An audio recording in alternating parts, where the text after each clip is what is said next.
Good evening, everyone. Nice to see everybody. My name is David Eubanks. I am the acting city manager for the city of Takoma Park. Glad to see many of you for the first time and appreciate your presence tonight. We have heard as a city staff that there are, I'll just say generally, a lot of traffic concerns throughout the city, but specifically in Ward 6. I am one who notices particulars about my own neighborhood. I live in Takoma, DC. And if you ask my wife, she'll tell you that I get angry like no other when I see somebody run a stop sign. And as a soon-to-be father, I get more and more concerned about it, thinking about my soon-to-be daughter, as well as a lot of the toddlers and young adults around the high school and middle school that are just adjacent to my home. So we're here tonight because not only do we appreciate the call to action by Councilmember Small, but we're people, right? And we recognize that an issue for you is no different than an issue for us, right? And so we are pleased to be in front of you tonight to have this discussion. We welcome the discussion and really look forward to an engaging process. I think this is potentially the first of many discussions about a plethora of issues that you all are facing, not only from a traffic perspective, but all of the things that we want to see from a city improve, all the operations and all of the fun and events and such. I mean, there's a whole lot of things that we could talk about as a group. But tonight we're hyper focused on New Hampshire Gardens, and tonight is particularly about the experience that many of you are having along Glenside and Wildwood. And I know there's a larger challenge, a lot of it having to do with the location of Ward 6. A lot of it having to do with the shared jurisdiction with SHA and Prince George's County. And what I pledge to you this evening is the willingness to continue those conversations for the larger context of Ward 6. But tonight, we would like to focus particularly and specifically on New Hampshire Gardens. So I also want to recognize some folks in the audience. We have the mayor, Mayor Searcy. We have Councilmember Small. We also have, I don't know where we went, Mr. Micklejohn, President of the New Hampshire Gardens Neighborhood Association. And thank you for helping us market this and acting as a co-host. I will pause there. Tonight we have Alex Friedman, who is our planner, who will be facilitating the evening's discussion. We also have Police Chief Antonio Duvall, who will be answering questions on behalf of police.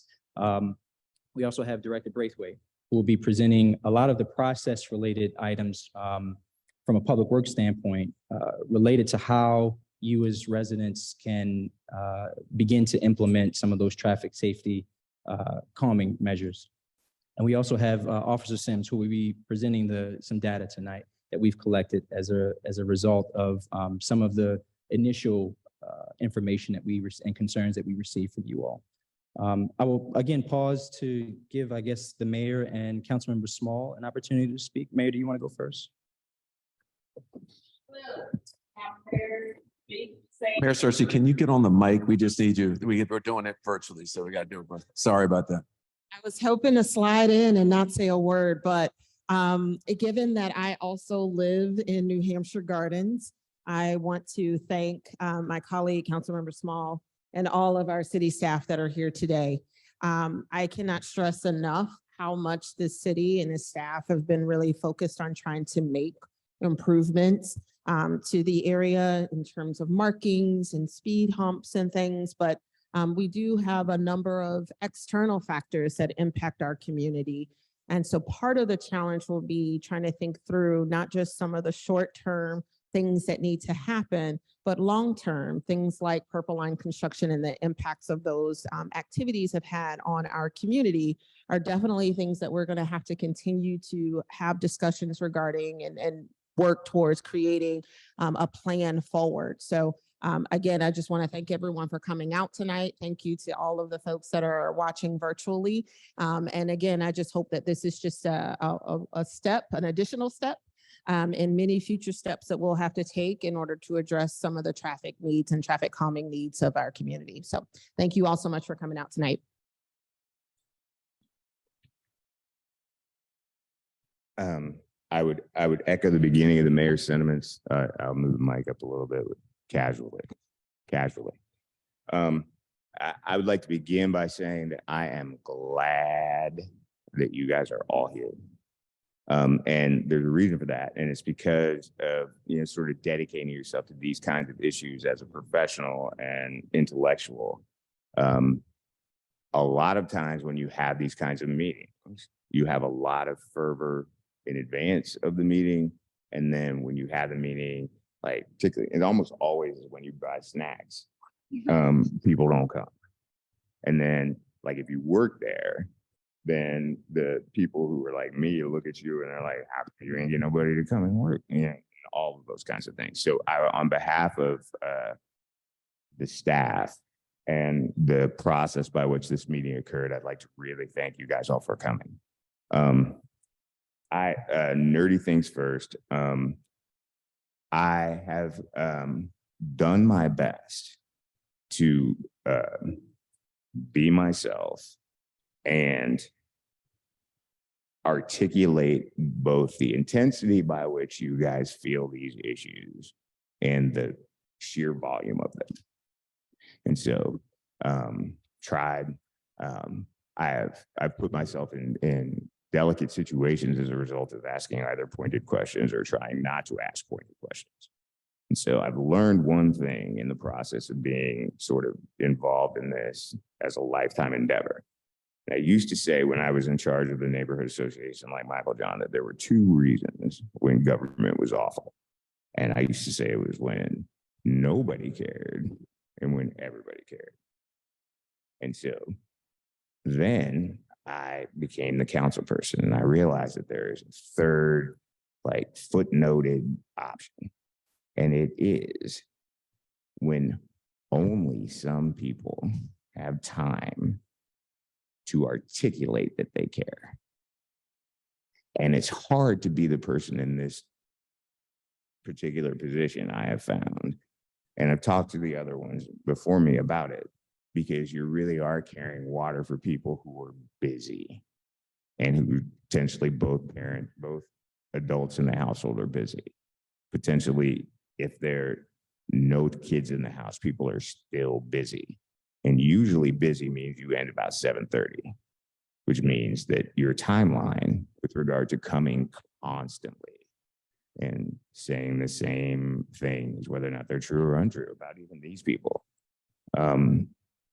is impacted by those things. And so I've tried my best to articulate the things that you guys have to say about these things. And so I want to make clear that in the process of doing this and coming up with this meeting, we started maybe was May. We started trying to talk about how we're going to do this. There is a really important component to it, and it has to do with the circumstances of our current acting city manager.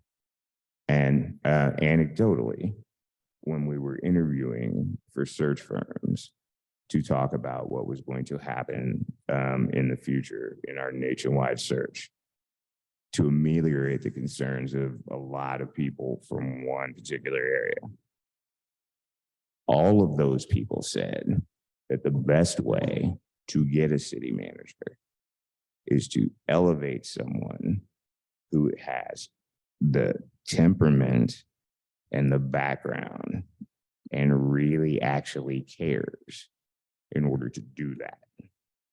And so the irony about that is that like in the context of talking about these things, one of the things I've been saying is my personal experiences.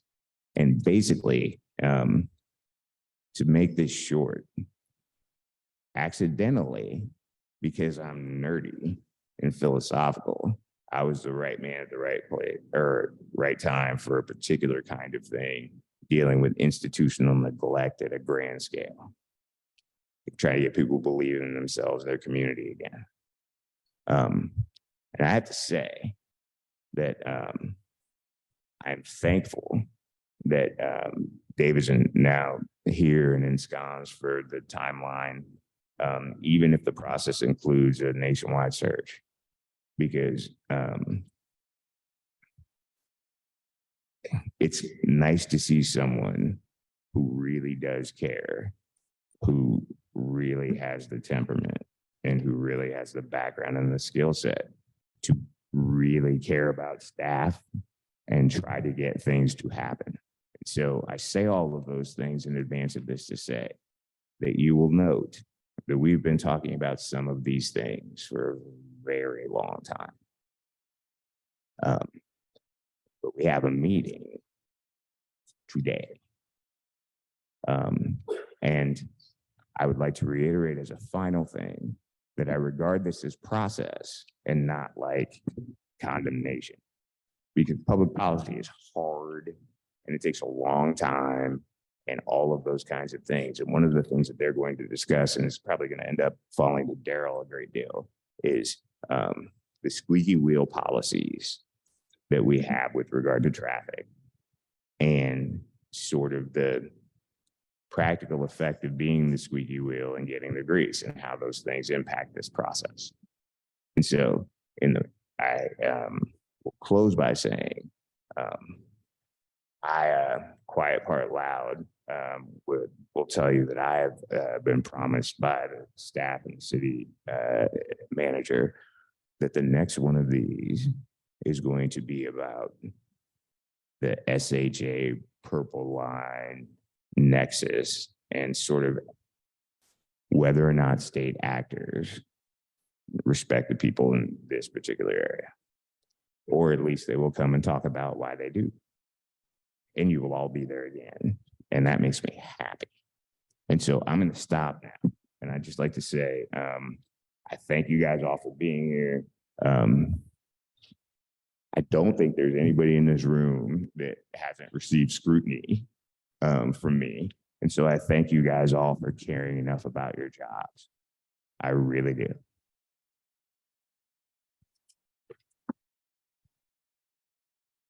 All right. Thank you, Mayor. Thank you, Councilman.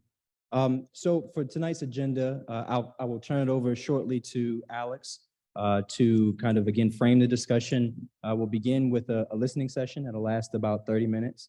I guess we'll adjust the mic so that it's in the middle of the floor. So, please come up. You know the topic. Please share your concerns. We want to hear from you before we hop into our presentations.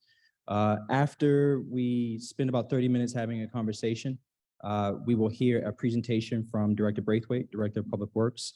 We'll hear another presentation from Officer Sims, again, presenting some data that we've collected. And then we'll go into another Q&A to hear kind of your response from that. That'll last about 15 minutes. We're also recording and broadcasting.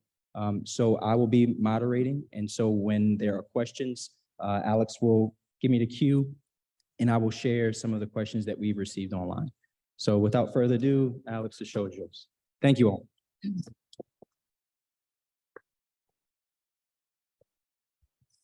All right, good night. Good night. Hello, everybody. My name's Alex. I'm the planner for the city, so I work in the Housing and Community Development Department. And I was invited tonight here to be the facilitator for this conversation. And I'm joined by colleagues who you've already been introduced to from Public Works and from the police departments, who really have the tools and processes to start, this discussion about traffic safety in this neighborhood. So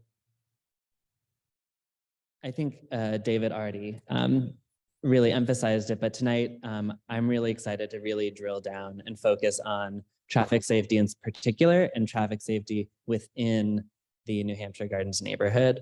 I want to recognize that this is not a new conversation. I know that there have been for many years different kinds of conversations, different kinds of interventions approached. And so this is a continuation. And as we look forward from here, trying to think about what are the new things that we have to start adjusting for, and what are the things that have worked and could work better. And I think it's also important to think about all of that in the context of it's kind of a weird time in the world of traffic. COVID totally changed the way people use the road. For a while, there weren't people on the road. And that led to a lot of new behaviors that made it really unsafe in a lot of ways. And then COVID is, now well on its trajectory outward. And just as things seemed like they were heading back towards something rational that maybe we understood, the Purple Line really got going on their construction, and that's thrown a whole new set of circumstances into play. So this is a challenging issue and something that I'm excited for the discussion to focus on today. So to that point, as we discuss, David mentioned that we're going to have a sort of focused listening session where we're just going to be capturing the concerns. And I've seen threads from listservs and I've heard comments from individuals, and I want to try and pull those into one bucket here so that we can look at them in the whole. And to that end, as much specificity is really helpful for us as a staff to be able to see where different realities are for different people in the room, because that's the other things, that there is a real breadth of folks in the room who have different experiences with different parts of the neighborhood and who've been around for different lengths of time. And so thank you in advance for your contributions. And I think we should move toward discussion. David reviewed the agenda, so we're going to have a time now and then a time after some presentations by the police department and the public works department. But before we start our discussion, I come from a community organizing background. So for the sake of sort of putting a container around this conversation and making sure that it feels open and accessible for everyone in the room, I wanted to invite people to partake in a few sort of group agreements. And for those, I don't think those on Zoom can see the board here, but the first one is that together we know a lot, but individually we don't know everything. So there are a lot of different people in this room, and everyone here has had experiences with traffic, and combined, that's a really rich pool of information. And not I, not the mayor, not anyone in this room knows every single thing because it's impossible. I also invite folks to take space and make space. I'm a talker. When I'm put in front of a mic or in front of a room full of people, I can take up a lot of space and really be dominant in conversation. So I invite people who are talkers, once you've said your first round of stuff, to maybe take a breath, take a step back, leave room for folks who aren't as confident to step forward, but also for the folks who need more time to process to be bold and make those comments. I then invite folks to listen with an open mind. We're going to be hearing from a lot of different people, new ideas, new information. It is not always comfortable to sit in conflicting ideas or moments of tension, and so embrace it and be present with that. Fourth is to do our best. I invite people to approach this with curiosity and respect for other individuals in the room, and knowing that, especially when asked to speak in front of a group of people, sometimes the words don't come out right, or we don't say exactly what we intend to, and that's okay. We're here to push this conversation forward, and it's not always going to be perfect and neat and tidy.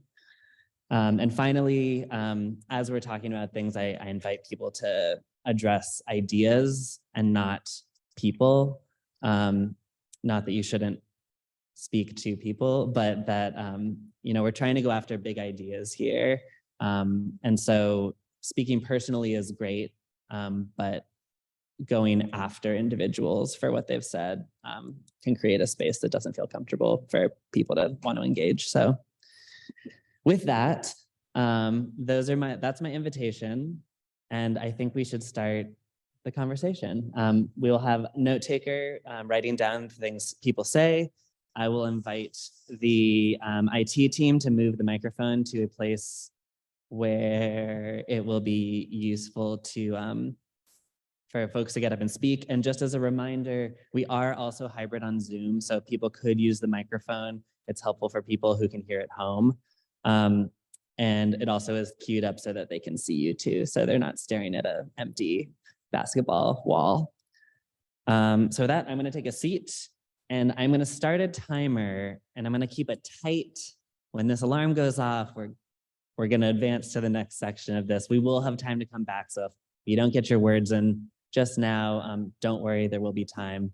But I also encourage people to be concise with their thoughts as well. So I will hand this over to IT and let's get rolling.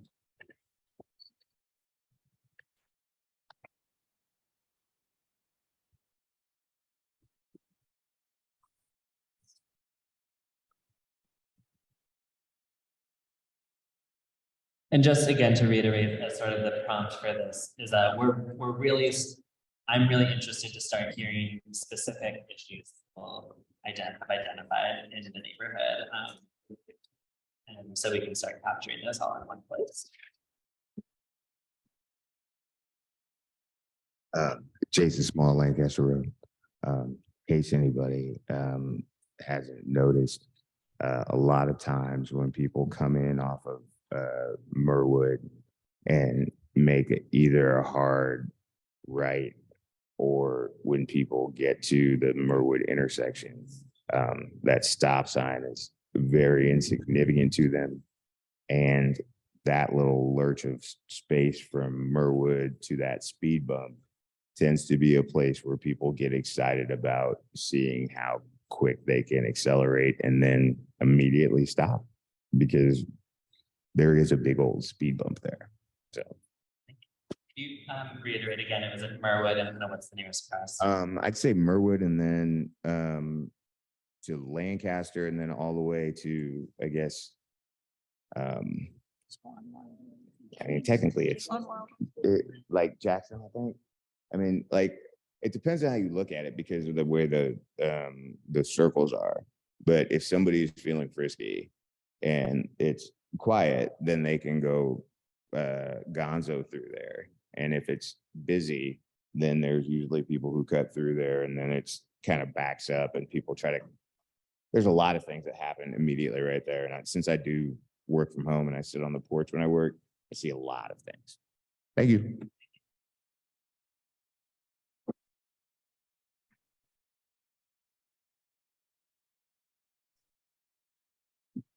Oh, my name is Fred Schultz. My wife Nancy and I live at 7311 Wildwood, which is at the cross street is Haverford. So it's between Merwood and the Glenside Circle. And we've lived there since the mid 1980s. So we've seen a lot of changes.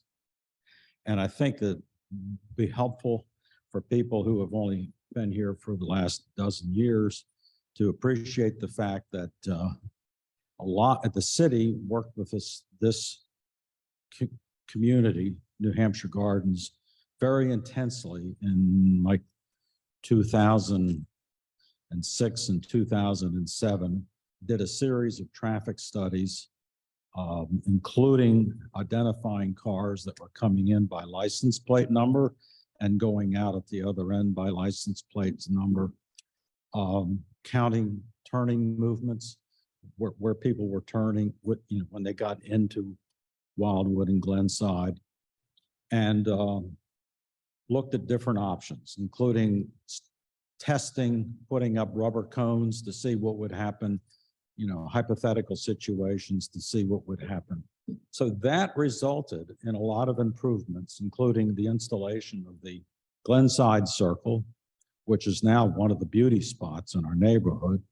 The other two circles on Wildwood Drive, and a fourth circle up at Kirkland and Kennewick. And with the idea of plus some stop signs that would sort of slow people down somewhat. And I think it worked for a good long while. But one of the major things that's happened is a huge demographic change that we've noticed, which I think is a very serious implication for our neighborhood. So when we moved here in 1986, where we live was in Prince George's County. In 1997, the referendum resulted in moving this part of where we live into Montgomery County. I won't go into all of that, but some people who are here will certainly our public works director who recalls that all too well.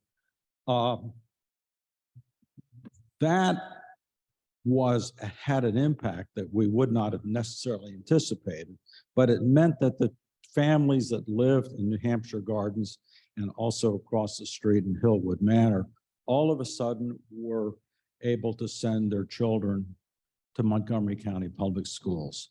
And as a result, over a period of the ensuing 10, 15 years, you've had an enormous number of families moving in with young children. When we lived here in the 1980s, there were no school buses coming because there were no children to pick up. Now there's just thousands, it seems like, of children, of high school kids, elementary school, lots and lots of buses. And so that adds to the complexity of the issue that we're dealing with, is that we got lots and lots of kids. Now in 2012, the city installed, not without controversy, most of the sidewalks that we see in New Hampshire Gardens. And that helps. It's a very, very important thing. It makes our neighborhood more inviting, but it also encourages people to be out walking their dogs and crossing the streets. So being there's just a lot more people now on the streets and moving along the streets and stuff like that. And that's a very good thing, but it makes the issues of speeding traffic much more serious than it used to be. And so I just wanted to give that introduction. I have my own opinions about what needs to be done and what the issues are, but I'm going to give some people some time to articulate their grievances, not just mine. Thank you very much. Thank you.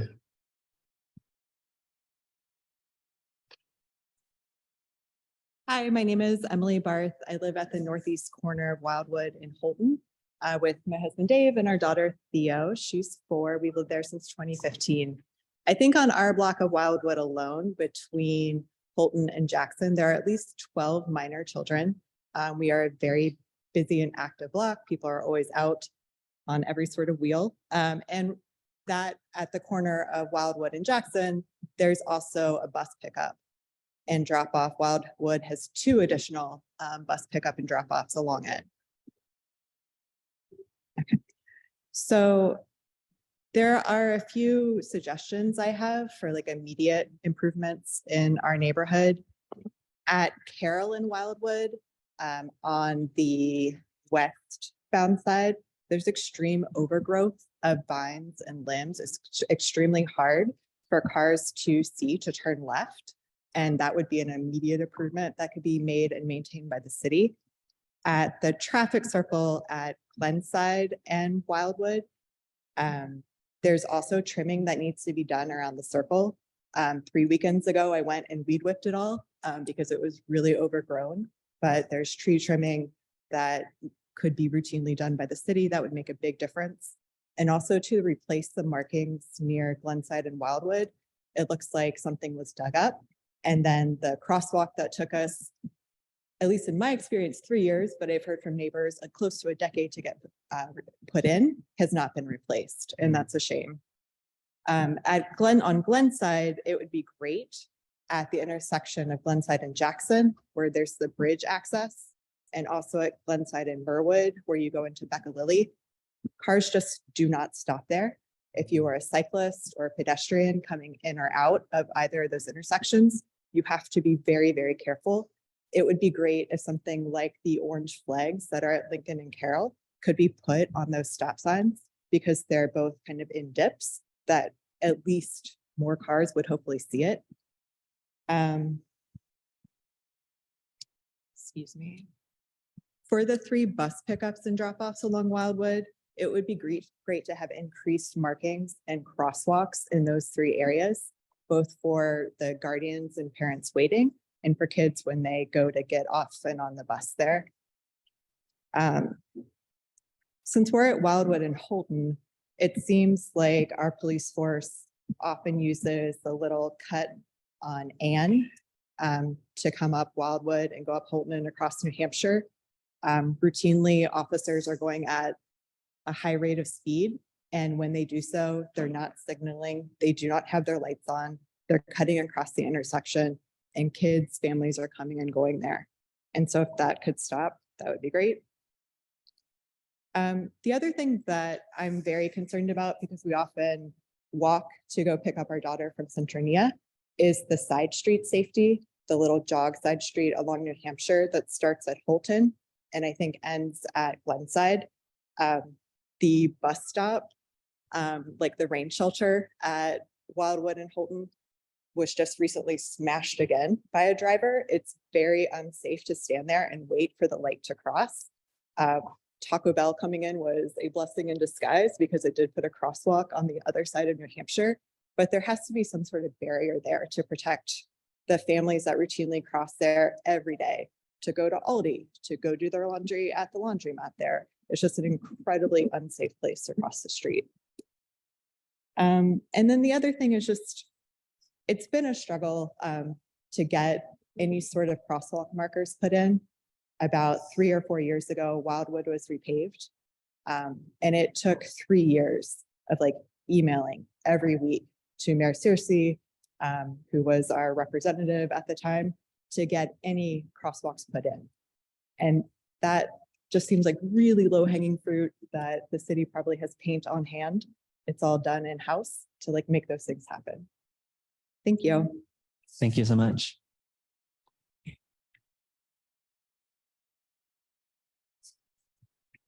Hello, thank you so much for hosting this evening. My name is Melissa Taggart.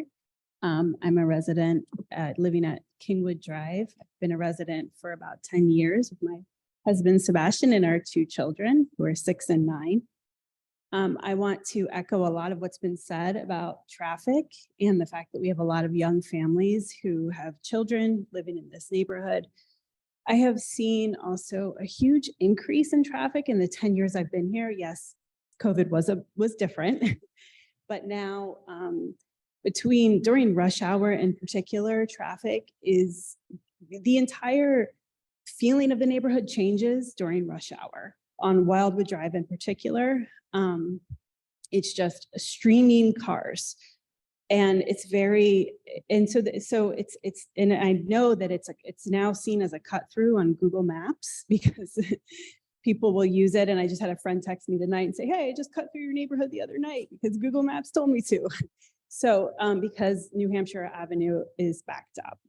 So that poses a huge safety risk for children in particular. We know developmentally children have trouble seeing the distance between themselves and cars. So anything we can do to support them is a good thing.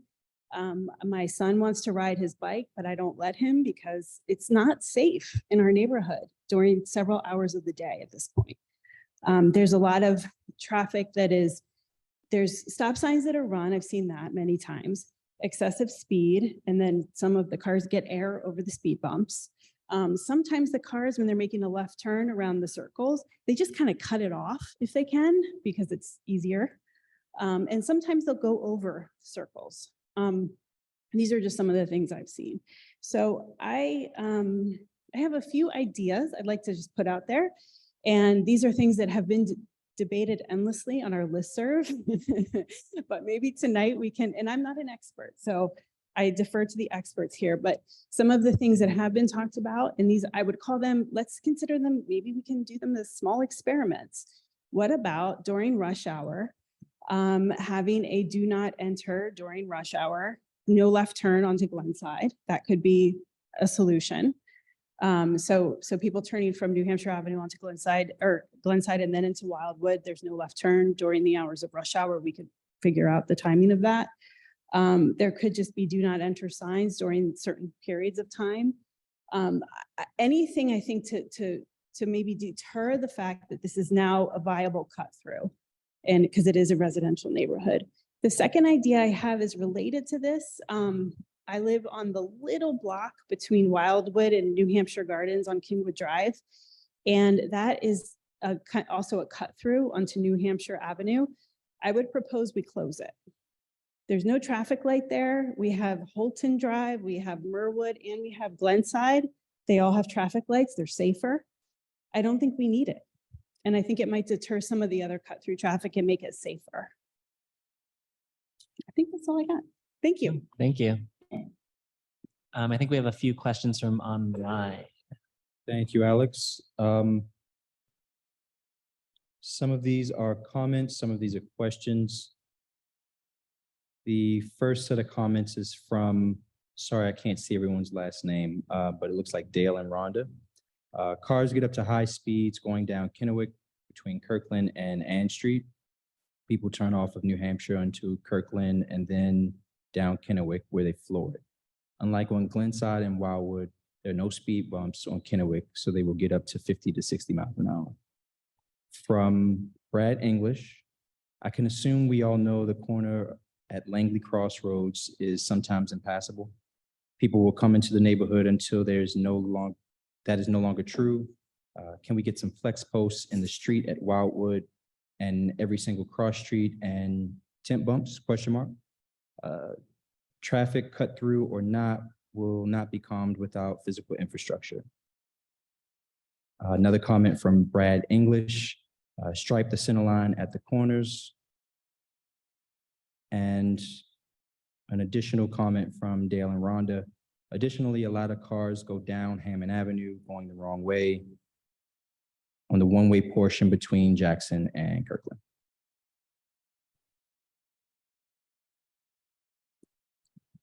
Thank you. Michael John Nikolich. I live on Glenside Drive near the intersection with Merwood. And I just wanted to echo what Emily said about the intersections at Merwood and at Jackson. Those are both park entries, and people zoom through those. They're supposed to stop, but they don't. We actually had a period of time where we had a traffic table that was installed at the intersection of Glenside and Merwood that did slow people down. And if they didn't slow down, it actually probably did damage to the underside of their cars.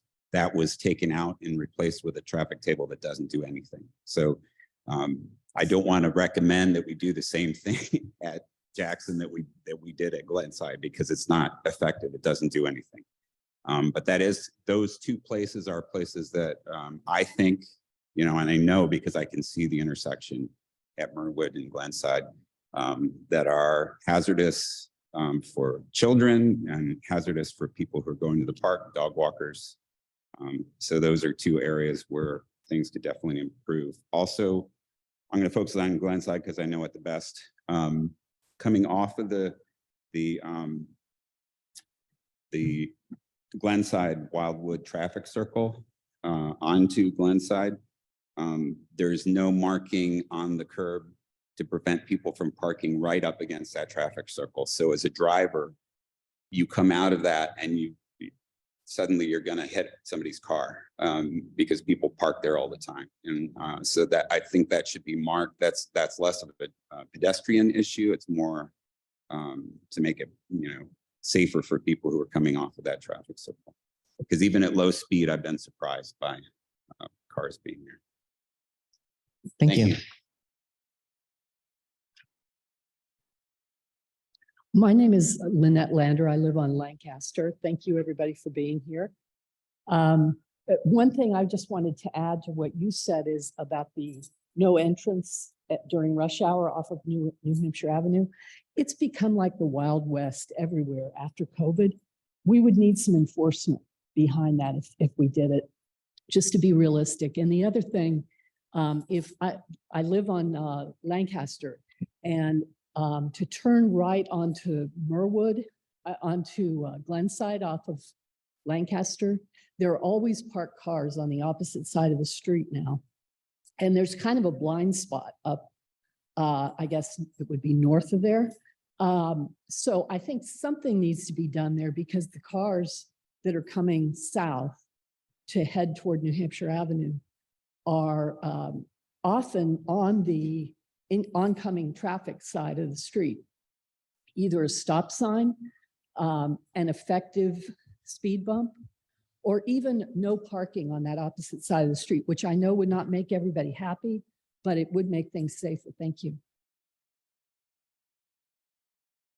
Thank you.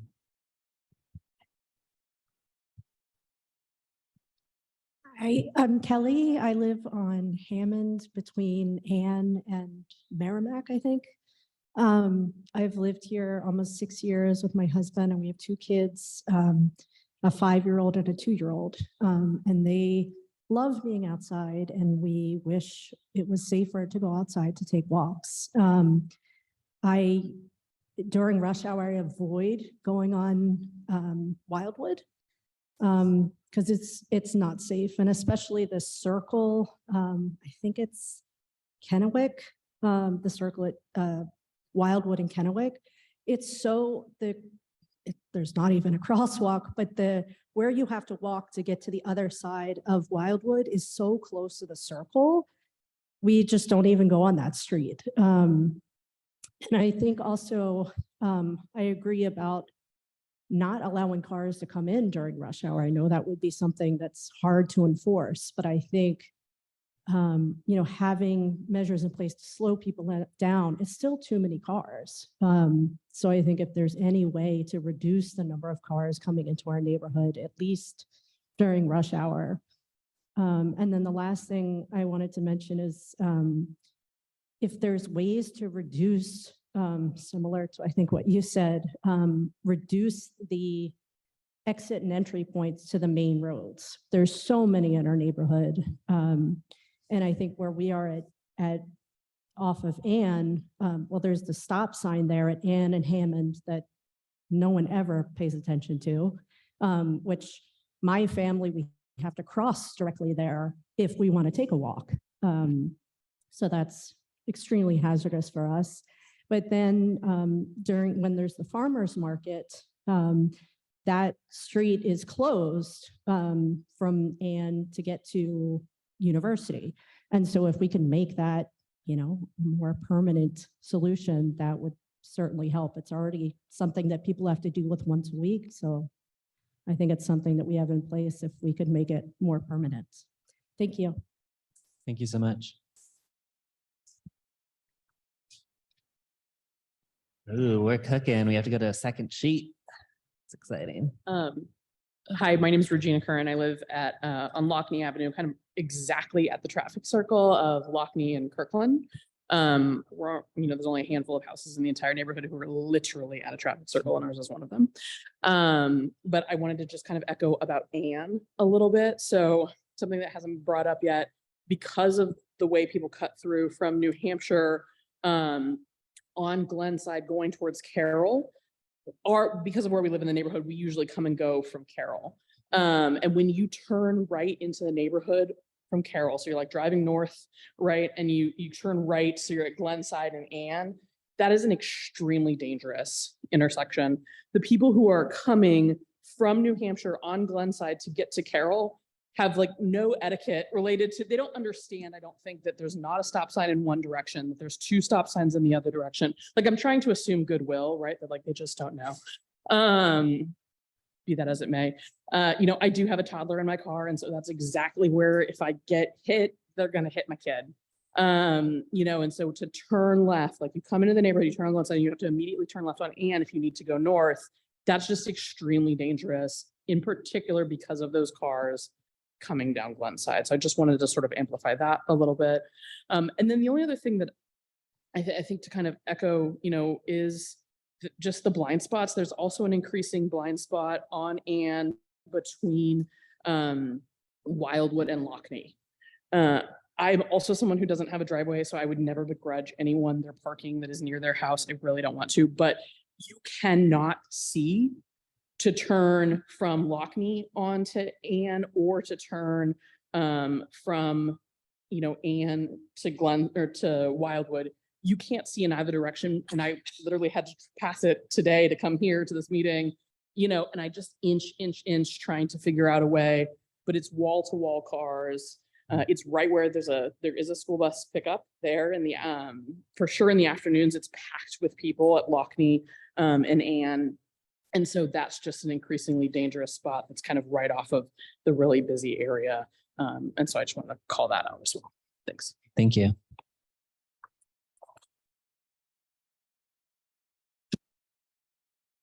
My name is Terry. I live on Hammond Avenue, very sort of behind that big office building, very close to the shopping center. And I have a question. It says on Kirkland that there's no left turn into the shopping center. It says, yeah, Yes. but everybody does, and including the police officers. So if that could be enforced, I think it encourages people to use our neighborhood to access the shopping center. And then the other thing is I understand that our part of Hammond was exactly created as a one-way street so that people wouldn't come out of the shopping center and go through the neighborhood to access other roads. And that, again, as Dale mentioned earlier, is something that is not being ever enforced. I lived there since 1990, and I've never seen anyone stopped, despite numerous people that go down there routinely the wrong way. Thank you. Thank you. And I will say that was our timer. So I'm going to put a pause on additional comments at the moment, and I'm going to pass the mic over to one of our guest speakers, Director Braithwaite. And so we'll have two brief presentations, and then with that sitting, with all that information sitting in front of mind, we'll come back and sort of reopen the mic. Good evening, everybody. Really glad to be here. For many of you, I've been in these meetings with you probably dozens of times, sidewalk meetings, traffic calming meetings. I really appreciate all the efforts of the Neighborhood Association, and always am glad to join New Hampshire Gardens. We've had decades of work that we've done together, and so really appreciate moving forward into the next phase. As everyone says, the one constant is change. So that's where we are. What I'm hoping to do is just give a brief background, particularly for those who may be new and don't know the city's process for traffic calming, just to make sure everybody's got the details down, and we can go from there. Right. Oh, it's okay. Well, I'm just going to get all this on the slide. Ooh. All right. So the city has had a traffic calming process in place for just about 30 years. So at the end of my presentation, you'll see a citywide map of traffic calming measures throughout the city, and then another in specifically in Ward 6. So the process has been in place, and the city council established a process quite some time ago. It was revised about a dozen years ago. And at that point in time, there were some policy guidance created for stormwater speed humps in specific. So the process primarily is a neighborhood-driven process. Those of you who I've met with before have heard this spiel, but it's typically started by a petition from the community. An individual can start the process, and that typically, that typically is where the process starts. So there's a requirement for a petition signed by 2/3 of the residents of the area, and the affected areas is defined as the block where the traffic calming is requested and the adjacent block on the same street. On the city's website, there's a traffic calming page which has the regulations and includes the petition and goes through the details. You can also see on the maps if you go on there. And so once the petition is circulated, the other requirement of the petitioners are to organize a community meeting It can either be through a neighborhood association, and you guys are very blessed by having an active New Hampshire Gardens Association. Some neighborhoods don't have that, but there can be a community meeting to discuss the proposal. There doesn't have to be approval. It just has to be basically a community discussion and knowledge of the event. Once that occurs, the next step is for the city council to schedule a public hearing on the request. And that's done through the city clerk's office. They put a notice in the newsletter, and they also send a direct mail piece to the entire neighborhood, not just those areas where the petition was generated from. And then that public hearing is scheduled, anybody can come out and that point. And then the council takes the next step of formally approving it through a 2-reading ordinance. I've worked here for a long, long time. I can only think of one case where a neighborhood requested traffic calming petition did not get approved by council. So typically, once people have gone through that process, the council authorizes it. The regulations do allow for 2 other carve-outs. There is land, which is a regulation. It's not, I'm not aware of any time it's ever been used. But the council itself has specific powers to move a traffic calming request forward if it's adjacent to a park, a playground, or near a school. There's also the ability for city staff, and the regulation just says the city, to initiate a request, and that would be required notice to the neighborhood association and affected residents. Typically, if that were done, would be done by letter. And then the council would schedule a meeting to discuss the staff initiated on traffic calming. And one would assume, though it's not spoken in the regulations, that there would be the public hearing, the 2-reading ordinance that authorizes all the other requests that go through this process. Let's do this. Pardon me? Here. Thank you. Overdrive. Oh, it's okay. Just briefly, to kind of share information about various traffic calming. I think that, in my mind anyway, the way I like to consider traffic calming options, and there's a universe of options, as creative as people can be, is I sort of see it in 3 buckets. There's the least restrictive type of buckets. Consider signage, roadway painting, changes to parking, parked on one side for half a block, parked on the other side for a half a block, ways in which to give visual cues to drivers to slow down. Those are all low cost and fairly non-controversial issues, particularly with signage and roadway markings.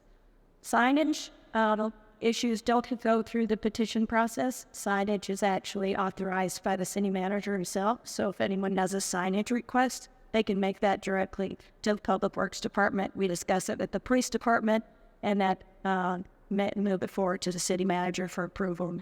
And those are, fairly standard types of requests. If we were trying to do signage in one way, that would be a different kind of thing. I'm just meaning signage for clarity in the existing traffic rules. The next bucket are those that are moderately restricted, and that's typically what we see in New Hampshire gardens and in most areas of the city. Those are the speed humps, the speed tables. The difference between those 2 speed tables are wider. Speed humps generally tend to be 12 feet across. Speed tables can be, as someone pointed out, up across the entire intersection, or can take the place of a crosswalk, or in other places can just be 10 feet wide with the ramps on either side. Chicanes and bump outs, I've got some photos that explain those a little better, but that's basically any time the curb line leaves the parallel universe and comes out into the street. So there's ways that you can do that to slow traffic. And again, from traffic engineering point of view, what you're trying to provide is a visual cue to drivers that something's different here. I need to pay attention and I need to slow down. I can't just kind of cruise without hands on the wheel. There's also ways to make turns more tighter. The radius itself, if you have a big wide radius of a turn, and I'm thinking Ann and Glenside, when I see this as a big wide radius that we turn, when you tend to have big wide, nice big wide curves, people just cruise through those very fast. When you have very tight radius of turns. And some of what a good example of that is what the city did at Wildwood and Ann many years ago, and implemented some stormwater features there as well. Any of you who lived back there back then, the intersection was huge. So we brought it way in, brought the curb line in and narrowed the intersection. And then also reducing road pavement. Again, it can be problematic if parking is needed, and I know some will need to be balancing out parking needs, but you can reduce roadway widths, again, to try to provide a visual cue to drivers to slow down. And the most restrictive are, no surprise, those things that tend to be fairly controversial and will impact and relate. Like a roadway sign, speed hump may impact you, maybe not, depends on how you drive. One-way streets, turn restrictions, limited access, that's going to affect everybody who lives in the area.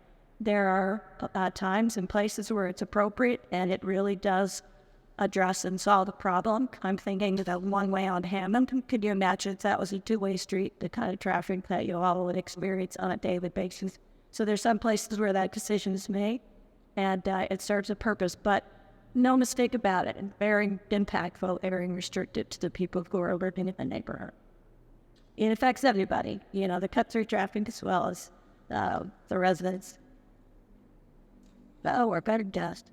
No, I can't afford it again, Christina. No, I can with it. I don't know if it's a battery problem.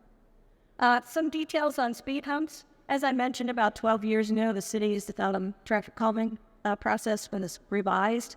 At that point in time, some guidance were added to the speed hump details, and helping. Basically, the idea was we looked around nationally as well as regionally and pulled together information about how best to locate speed humps and what made the most sense for effective speed humps. So we don't put them on streets with more than an 8% slope. That's a safety and traffic control, car driver control type of issue. So very steep roads are recommended for speed humps. We also don't put them on cul-de-sacs or dead-end streets. That's again typically because you don't get cut through traffic there, and the only people there are those who are doing there. We have to avoid obviously driveway aprons. We don't put speed humps in front of somebody's driveway. And utility access points. If there was a known utility vault, we would put a speed hump over it, but we have to move it around to address that.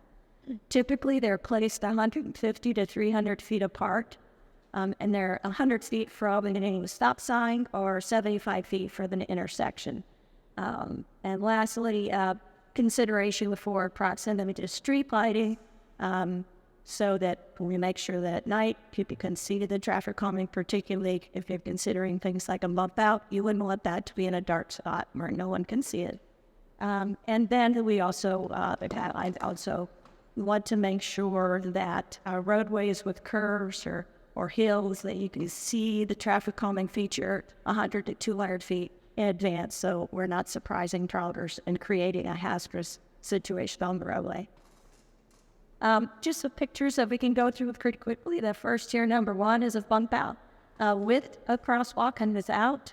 Bump outs are often used with crosswalks so as to create a safer pedestrian crossing for particularly children, but really anyone. So there's less distance that a person has to cross the street. When you got that bump out, the person's already well into the roadway before they have to cross the street itself.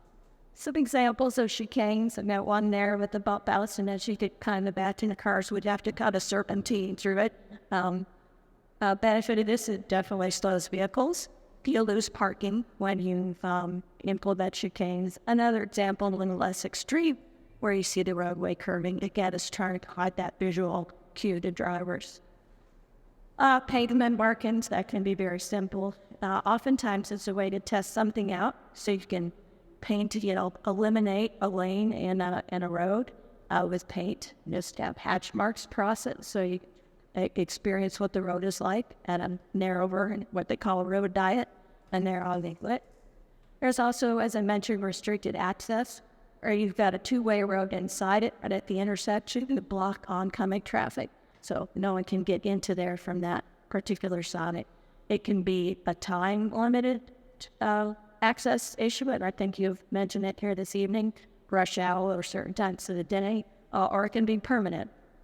And those restrictions, and as you can imagine, signs only work so well.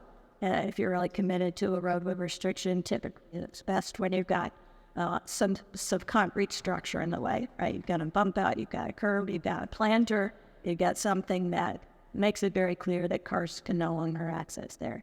And lastly, traffic circles. You guys are capable of traffic circles in Takoma Park side. I think you could tell us about traffic circles because you have more traffic circles in your neighborhood than any other place in the city. Median island, again, when your roadway is wide enough, putting a median in the middle of the road can, again, give a visual clue to slow cars. It eliminates parking where they exist, but it can be effective. Just like that bump out for a crosswalk, you can also do a median with a crosswalk. So sometimes they assist in giving pedestrians a safe landing space in the middle of the road. So you walk across one lane, you've got a safe median to stand in and walk across the other lane. There may be places in the neighborhood where that might make sense. And this is another example of just roadway marking just to reduce roadway width. In this case, just those stanchions, plastic stanchions were installed just to give a visual clue and make it less likely that a car would drive into that space that's no longer supposed to be used. Oftentimes you see that when bike lanes or other areas are trying to be added to an existing roadway. This was a map I mentioned. We now have, and I really encourage you to go on the city's website and play with it. It's got a lot of information on it. So as you can see, we've got a legend there. So it shows rings, crosswalks, raised intersections, bump outs that are both stormwater features as well as non-stormwater features. We've also identified roadway widths, so you can see how wide each of the streets are in the city. Trying to think, obviously the big one, speed humps, where they're located. You see the speed hump emblem, traffic circles, and house are also included in that map. I just had this, it's really hard to see in this kind of format, but just for Ward 6, so you can kind of see the distribution of traffic calming measures currently in place in Ward 6. And that is it for me. I think the next presentation is for the police to update us on the traffic studies they did. Unless anybody got any specific questions for me, then I'm happy to take them. I think we're going to roll with that. Sergeant Sims is going to do a comprehensive overview of the traffic study we did onto the roadways in Ward 6. Right. Good evening. I'm Officer Sims. I'm acting sergeant in the traffic unit. Been a police officer for 13 years. Yeah, I've been in the traffic unit for approximately 5 years. We have had some concerns about the traffic that's been going on Glenside and Wildwood, and based on your invites, we've done 2 traffic studies on Wildwood and 3 traffic studies on Glenside Drive. What we use to do this traffic study is a Black Cap 2 radar. This instrument is a box that I installed on the telephone pole. Has me certain height, has to put certain data into for exact and coordinate the cars that are coming. And from this, what you will get, you get the amount of cars that were analyzed, you get the average speed, the lowest and the highest speed, different as far as keep setting it fun.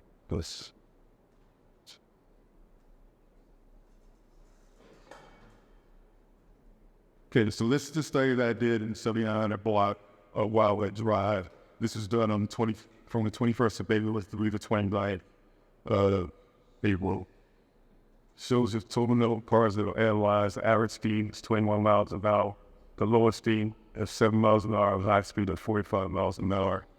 It gives you a breakdown of the speeds between 26 to 30, 31 to 35, and over 35 miles an hour. You can see the amount of cars for each one of those increments that were analyzed. For example, 26 to 30 miles an hour, it's 5.2%. It's 948 cars of that 18,160 cars that were analyzed, and so on. 31 to 35 miles an hour, 141 cars.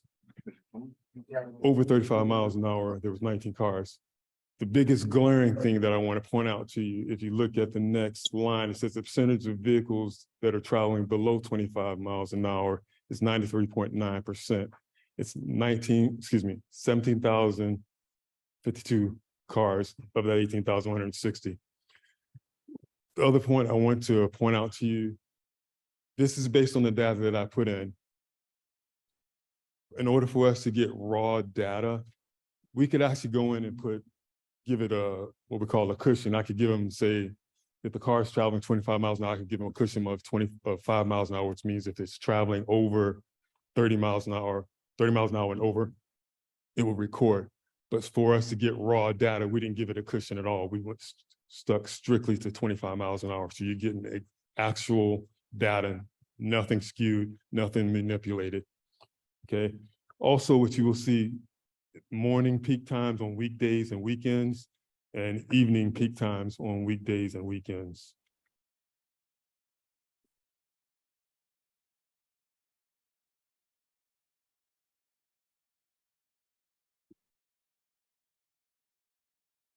Same information.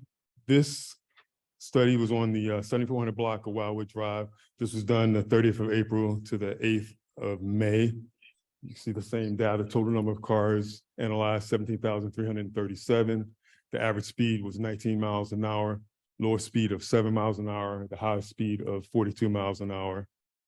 Again, 26 to 30 miles an hour, 200 cars, 31 to 35 miles an hour is 2 cars, over 35 miles an hour is 4 cars. Again, the big glaring statistic is 17,131 cars were actually going 25 or below.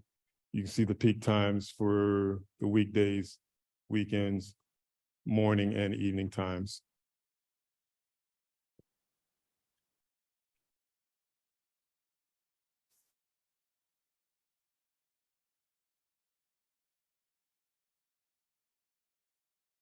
Next study was done in what I give as an address is actually the house that I put the in front of the pole that's in front of the house that I put the analyzing on is 7303 Glenside Drive. This was done on the 25th of May through the 1st of June. I usually do it a week at a time, so that way we get a good cross section of traffic during the morning, during the evening, during the week, and on the weekends. As you can see, analyzed was 3,802 cars. The average speed was 19 miles an hour, lowest speed of 7, highest speed of 40. Again, you can see the statistics from 26 to 30 miles an hour, 193 cars, next 19 cars and 2 cars. Again, of that, 3,588 cars were traveling 25 miles an hour or below. And then again, the peak times during the week and weekends, morning and evening.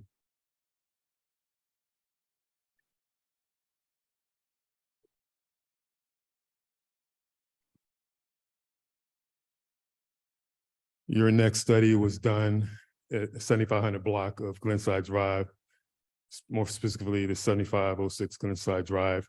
There was 4,009 cars analyzed. The average speed was 13 miles an hour, lowest speed of 7, highest speed of 30. Percentage of cars over 25 miles an hour, 26 to 30 miles an hour is 2 cars. 99.9% of the cars, which was 4,007 cars, were doing 25 miles an hour or below. Peak times, again, evenings and mornings.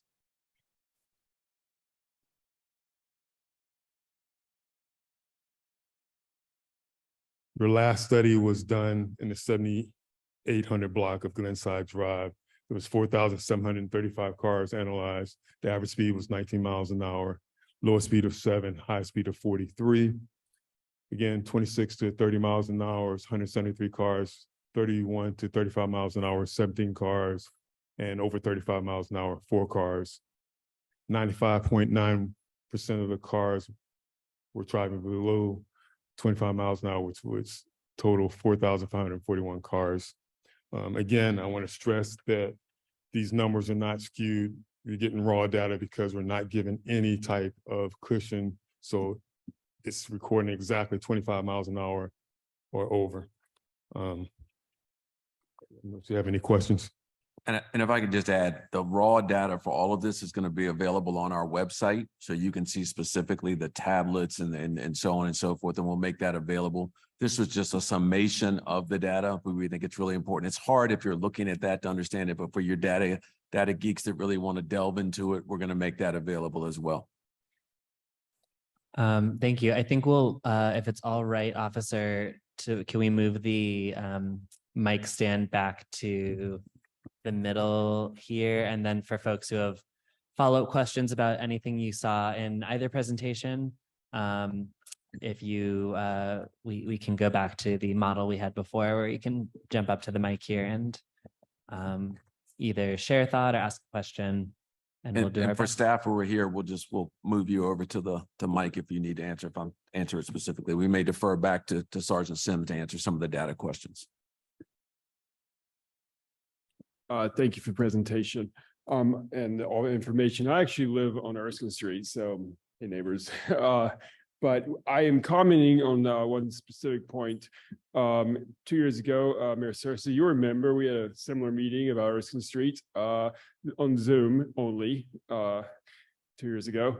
But the data on the cars, and it was 16,000 cars on the traffic study passing the Erskine Street radar, busiest street in the city 2 years ago. During the COVID, you have to imagine it's quite a lot more at the current moment, but it's a different issue. I was just chatting with Jason, and it's a different issue between Erskine and New Hampshire, but similar and related. Don't really have any specific, I mean, there was some signage put up after that meeting 2 years ago, truck signage in particular, and stop sign as well. But so that was the least restrictive, and just we didn't go through the whole process of petition. But you know, it is again connected to different with the particular Hillwood and the New Hampshire Garden intersection with New Hampshire. I really think the state needs to improve their responsibility in New Hampshire Ave on that intersection. I don't know exactly what I recommend, but it seems that would be in tandem with anything the city did. Thank you very much. Thank you. We have a quick comment. Excuse me, I just want to say something real quick. I just want to make sure that people understand that we at the police departments, the traffic safety is very important to us. We're just giving you the raw data, not saying that people aren't speeding, you're not seeing it, but we're just trying to give you the raw data, but just understand that we are concerned about it. We are trying to do something about it. So please don't take our stats the wrong way. Daryl Alexander on Glenside and Jackson. I have a question on the study design and why you've got point data, at a certain point, you've got just 1 point, why you wouldn't design the study to do it at 3 or 4 different spots the same period of time to see if there was any contrast in your raw data. Yes, ma'am. Those were the actual specifics. We were asked to do traffic details on, or excuse me, the analysis on Wildwood Drive. So I was asked to take couple different points on Wildwood Drive so that we could get a fair assessment of the whole street. Same thing with Glenside. That's why. But the dates are different at different.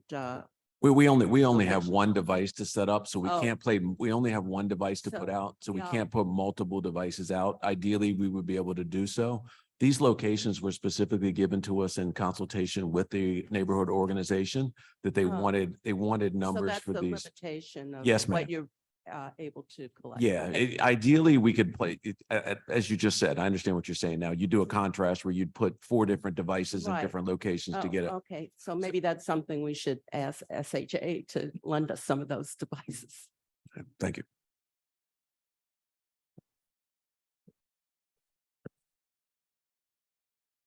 Hello, this is Nicole and Larea. Thank you at the beginning of the meeting for acknowledging time commitments, because now having our civic education at bedtime. But I do really appreciate the presentation, and the data is very useful. We live on Wildwood, between Merwood and Haverford, I think, so right after that circle. Looking at this data, my first question is, and this is just from a newcomer standpoint, how does this compare to other similar roads in Takoma Park, both in terms of, and this is just a genuine question, both in terms of the number of vehicles that you would expect to see on a neighborhood street, and in terms of that indicator of percentage of vehicles traveling at or below 25 miles per hour? How is this what you typically see? Is this different?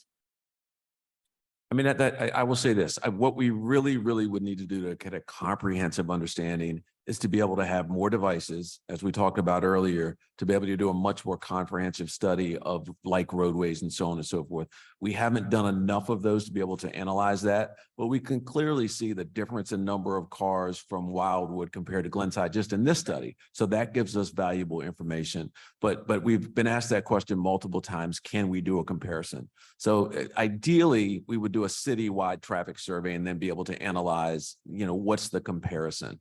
And we don't have like data from Wildwood or Glenside from 2 years ago or so. So now that we have this data, we can go back 2 or 3 years from now and see if, what we've done, has that lessened the number of cars? So if we do any improvements, we at least have data to go back and assess whether or not there's been an improvement in speed, an improvement in volume, because I know it's not just speed, it's also volume. And like I say, there might be 18,000 cars come down there, but if 252 of them are going over 25, that's still a concern. So I think that's valuable for us, if that helps. No, that's exactly my point. So as anecdotally trying to cross my daughter and dog, simply crossing Wildwood at any time of the day, it's very challenging. And I would say that number 18,000 is really what is resonating, because one car going over the speed limit, as you say, isn't that big of a deal. But when you have a constant stream and you never know which one has that sort of, I don't want to say even erratic behavior, because it is the behavior perhaps of those outliers, but it's consistent enough because of the sheer numbers that I think that's what we're seeing the impact of specifically on Wildwood. And I don't know enough about traffic to say what calming measures, but just I'm building a fence. I can't afford it now, but to keep, like, I can't cross the street in front of my house. I can't be like, it's the way that people drive on that road is scary to me, as a parent and as a pet owner. And so I think the looking at it as it's the number, right? Is this the intent of this neighborhood road? I don't think it's an intent for it to be an alternative to New Hampshire, right? And I think it is how people are using it. And so to me, that says, how do we make the purpose of this road reinforce that the purpose of this road is for neighborhood residents? And yeah, it's good to know that not everyone's speeding. But I agree with that, Sussman. You said some very important things. And it's not just, this count isn't just about speed, it's about the volume as well. 18,000 cars over a week period, or whatever the period is a lot of cars to go along this residential street. So we're factoring that in as well. This data, like I say, is very helpful to us. I would not expect 18,000 cars to be going down this roadway. I would expect it to be similar to the volume of Glenside. So that for us tells us something. So once, like I say, it gives us a benchmark to say, okay, well, we had 18,000 cars in 2023. We put these measures in place. We now have 7,000. So we're hearing you loud and clear. great. And just one last observation is the way people drive on New Hampshire being so close. I think the behavior of driving on the major road near us comes over to our neighborhood, right? If you're used to a bunch of different roads that are, peaceful, it's one thing to go onto another peaceful road. But when you're coming off a major road where pedestrians have recently been killed, and coming over to our neighborhood, I think that same behavior is trickling over to our neighborhood in terms of driving. That's a very good point. And one other thing that this study does not gauge is where people are on the roadway. So you can be driving 21 miles per hour, but if you're on the wrong side of the roadway, it's a hazard. So that doesn't factor that into it. So limitations in this traffic study, I mean, I want to make that clear, but we wanted to get some data No, as it's a starting incredibly point. useful, incredibly useful. Thank you. You're welcome.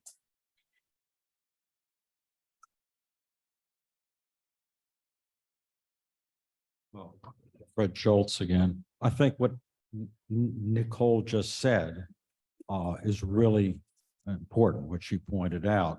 When, I mean, it's not so much the speed data as the volume data that I find shocking. And living where we live, I can tell you that the problem is the evening rush. And you can see why, because everybody's on New Hampshire Avenue. And if I had to commute that way, I'd cut through too, because New Hampshire Avenue gets blocked up all the way down to Sligo Creek Parkway. And it just, you know, people have to sit there and they get frustrated. And so when there's a shortcut, who wouldn't take it?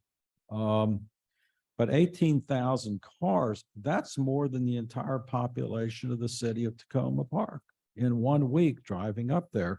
And I know that between starting around 3 or 3:30 is when it starts. And it keeps going till about 5:30 or 6. And where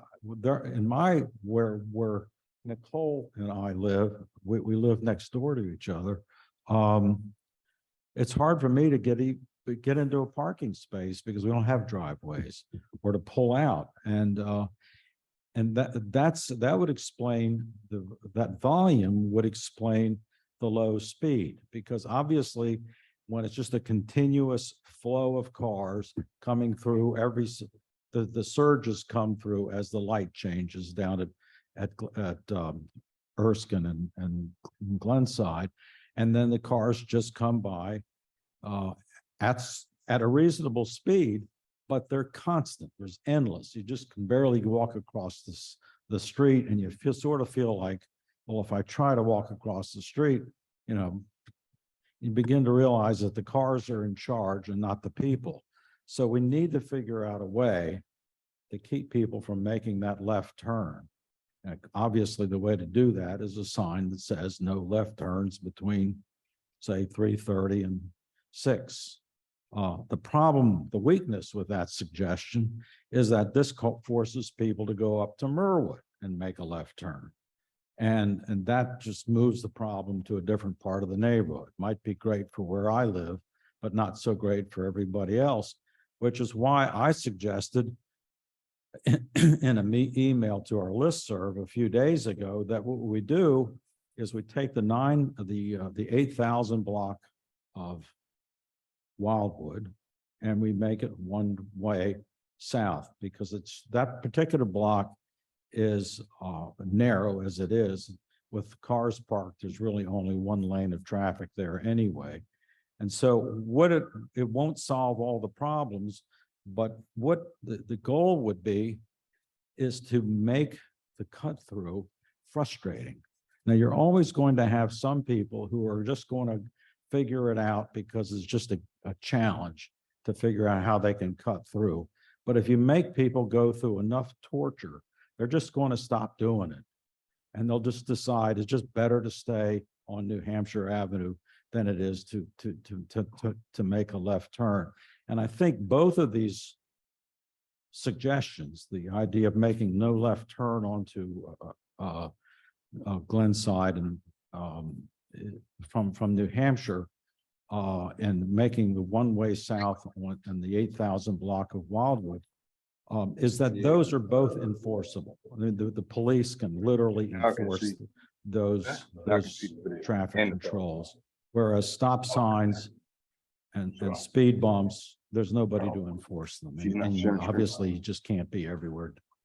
So that's what I would, some combination like that, I think. She's sharing screen. She just And finish the also, before our next question, I just want to recognize that we're coming up on our end time. And so I think after the questions that are in the queue get answered, we'll start to wrap up formally.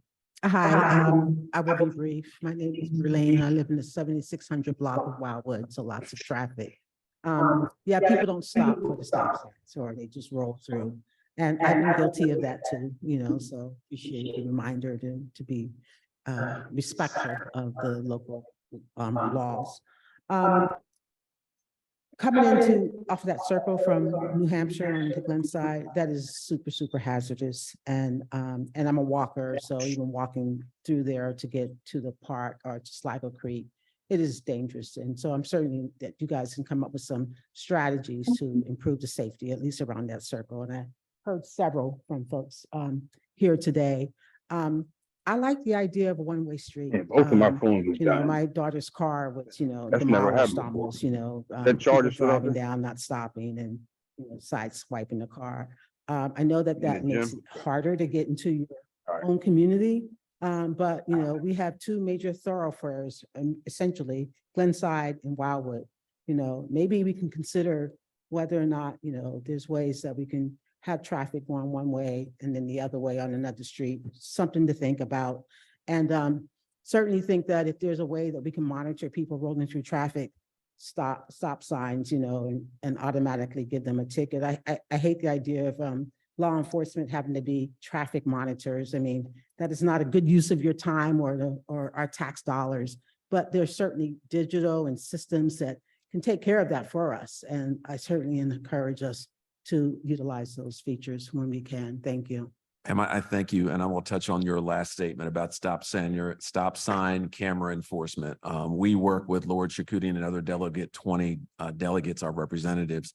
Currently, state law does not allow for stop sign enforcement via the same way we can with enforcement for speed and red light cameras.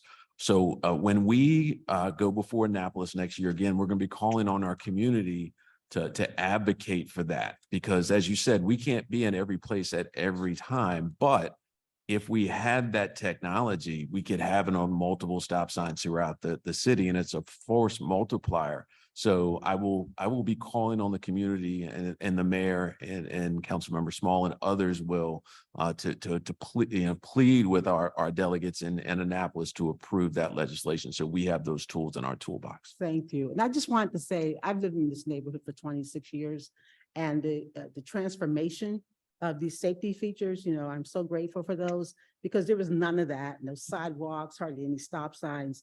And so it's been a major, major change. And for those of you who are new, you have no idea how bad it was before then. So I do appreciate all the efforts the city has made to improve safety. Thank you.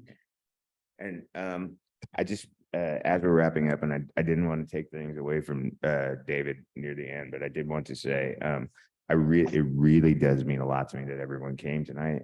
And this was sort of an emotional thing for me. That's why I went outside, because I wanted everyone to know that I am not crazy. I just went crazy for you guys. And so thank you all very much for coming. I really appreciate everyone. I wanted to make sure that I acknowledge the distinction between being hamstrung and reality is sort of exigent circumstances, and the kind of efforts that the police department has made to try to at least be over here has been really helpful. I know that they're coordinated on that.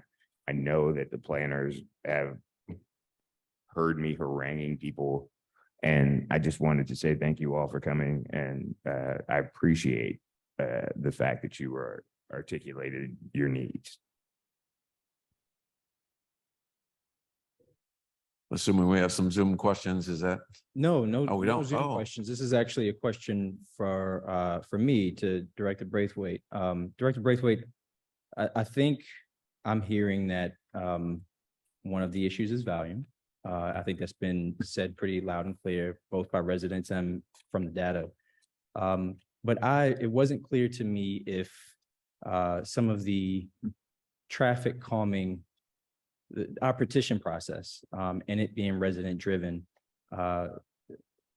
the types of things that can be used to address volume, is that also raised via petition, or is there another way of the residents kind of bringing those items to our attention? Well, currently, and historically, it's been through the petition process. There have been cases, and Fred Schultz had mentioned this, back in 2006, the city opened a neighborhood traffic analysis and had neighborhoods compete to be selected, and we selected 3 neighborhoods. A traffic engineering firm was hired, and then the full neighborhood traffic evaluation was done. Anybody here participate through that? I know Fred did. I don't know, Talisha, if you were here then, Michael. So it was a very involved process that potentially could be something that could be done. One of the challenges with traffic calming and one of the shortfalls of our process is it tends to be very one block at a time, right? And so whatever we're doing in one block is going to force traffic potentially to another block. So we might solve the problem on our street, but we've just pushed it elsewhere. So the only way you can kind of get to that neighborhood broader evaluation is to do a neighborhood-wide traffic study. As you can imagine, these are very expensive because you want to start with data. Data really helps drive. You don't solve a problem that you don't have. You want to solve a problem that you do have. And neighborhood participation. So once you get the data together, then the neighborhood has to participate. Guaranteed for any of you who've been through the speed hump battles and the other traffic calming battles, people are going to be unhappy. Some people will really want it. Some people will really not. So it can tend to really challenge a neighborhood. In those 3 neighborhoods that the city selected back in 2006, 2 of them went forward with traffic calming plans. 1 of them did not. And I've heard that the neighborhood's never been the same. People just really got angry with opinions and the process. And so it's something that you need to keep in mind because we want to provide a solution that works for the community and doesn't pass a problem on elsewhere. But I think more specific to your question about do our methods address volume issues, they can. Basically, similar to what I've heard here tonight. Right now, it's people are avoiding a traffic congestion on New Hampshire Avenue, and you're the street that's nearest. Wildwood is the street that's nearest to get to. That's, I think, one of the biggest situations here, and the Purple Line construction doesn't help that. So solutions for that kind of problem are very different from solutions on the street where people are driving fast because the road is wide and there's nobody stopping them and they're just cruising. So I think that would be a consideration that we'd have to consider. And what that means is you're going to be looking at the most restrictive options. So you're going to have to make it so that cars can't enter the roadway either at certain times or permanently, which means that you can't enter the roadway at those times. So it'll affect everybody. I'm fascinated by the idea, and you guys may react negatively, but the idea of Wildwood one way, Glenside another, very interesting concept. So that being said, what the city's prepared to do is really small, very small street specific type of solutions. And that's what you've seen in your neighborhood so far, other than the original traffic calming neighborhood plan. If we were to move to a neighborhood concept, it would need to be funded and it would need to be identified in, terms of a capital budget and program. That's certainly something that the neighborhood and your council member and the mayor have at their wherewithal to do. There's currently no funding in the budget for that type of thing now. Doesn't mean it can be identified and created and a process established. So I don't know if that answers your question or. Yes, thank you, Director Braithwaite. And I think appropriately there is one comment from Dale and Rhonda. An important thing to keep in mind in coming up with a solution that prevents people from cutting through Glenside and Wildwood is to do so in a way that doesn't push those drivers to another street that goes through the neighborhood, which would just push the problem onto other residents of New Hampshire. So thank you, Dale and Rhonda, for wrapping us up in that way. And before we close out, I think Michael, can you get on the mic just so we're capturing people?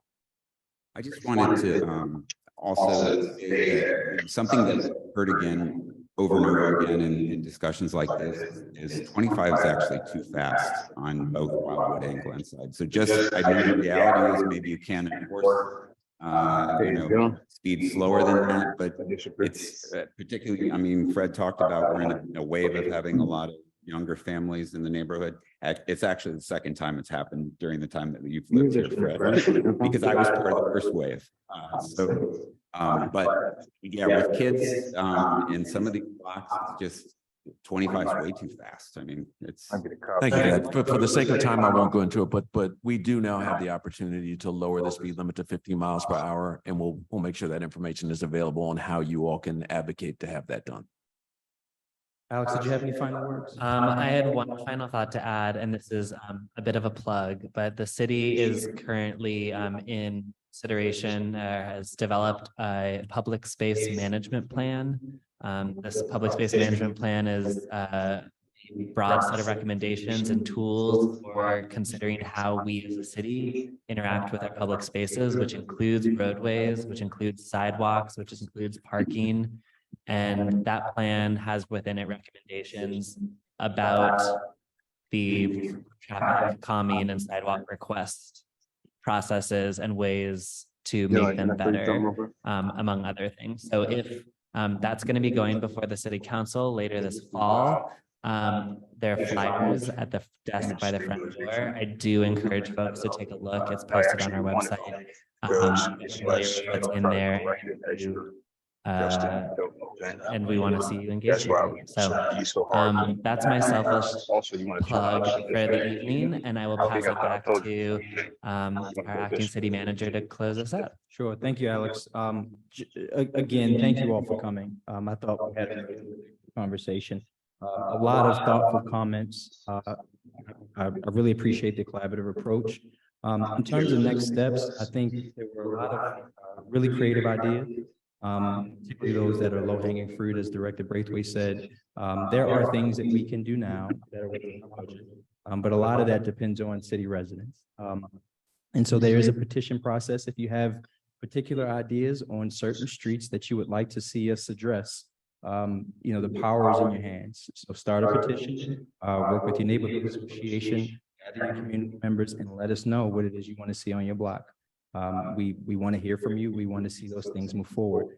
I think I'll also add that if you have any follow-up, please send them to Christine via email. Christine will triage the questions, since we had a number of people represented today, and she'll make sure that she gets that information to the appropriate person. Christine's email is christineh@tacomaparkmd.gov. So please, we expect to see messages from you. And we will be looking at the comments that were sent tonight and trying to figure out which of those things we can address in the near future. Otherwise, we'll be looking to hear from you. So thanks again. Appreciate everybody coming out.